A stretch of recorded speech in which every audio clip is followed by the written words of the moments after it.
going to pull them up into that 2-paw drive again. Then we're going to add a little something to it called doggy bowling.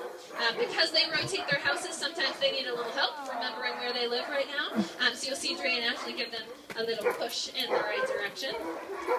And if the dogs get back to their houses or their pens on their own, they're going to get a cookie as a treat. And actually, so Ashley just went and got the cookies, so she's going to be our dog catcher for the day. And Dre is going to be the one helping send our dogs home. Marinelle's going to come over and help us out too. So our first dog going home is Elixie. So Elixie actually came to us from an outside kennel in Eagle. Her name in Inupiaq means white socks because she's got those lighter feet. And if you go talk to Elixie later, she's really good at having a conversation. If you ask her a question, she'll tilt her head. That's really cute. All right, our loudmouth Mr. Mixus is going to go next. So he is one of the bigger dogs. Mixus is a big goofball, and he has absolutely zero body words. For that reason, he can become a little annoying to some of the other dogs on the team, especially in the wintertime, and that frustration might come out in giving him a little nip, and that's how he lost a tooth and part of his ear, because he just does not know when he is bothering other people.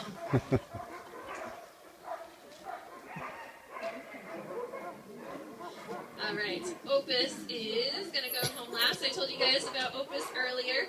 He came from a racing kennel just north of Fairbanks. Too big, too fluffy to race. Wonderful, especially wintertime dog for us here in Denali. Super fast. He loves to run home. And you guys may have noticed Dre and Ashley with the cell phones out.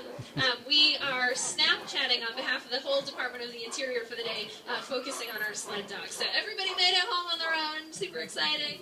And then Disco is going to hang out with me while we answer some questions. So Disco is one of last year's puppies. She is a natural-born leader.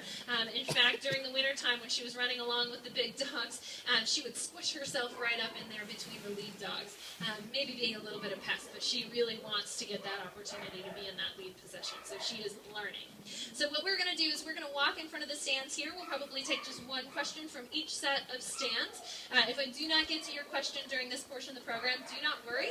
You guys are going to have about 10 minutes after the program is over before those buses will load up, and myself and the kennel staff are going to be able to answer those questions for you as well. After we finish with questions, I'm going to make some announcements for you and then make our closing comments, and that's when everybody will be able to go and visit with the dogs again. So we're going to start down here, Disco. Let's go see what these guys want to know. We're not going home yet. Yes, ma'am. What is the average life expectancy? What's the average life expectancy of an Alaskan Husky? It's about 15, 16 years. So even after these guys retire around age 9, there is plenty of life and energy and pull left in them. All right, Disco, come on. Any questions in here? Yes, sir. What do you feed them and how much? So these guys, what do we feed them? They get a commercial brand of dog food called a Nutshuck. It's made specifically for sled dogs, and it has a very high fat and protein content. So about 30% fat, 30% protein. That is way more than your dog's food at home. If your dogs at home ate this, they'd become chunky monkeys real fast. And it's because they are simply burning so many calories when they're working. So in the wintertime, when these guys are doing their projects out in the park, come on, Disco, they will be eating twice a day. They'll additionally get some treats that are kibble mixed with fat in order to keep that energy up. In the summertime, they will get fed once a day.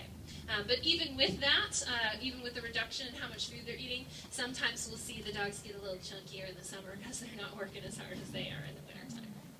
All right, Disco, we're going this way. And so Disco is short for discovery, by the way. Yes, ma'am.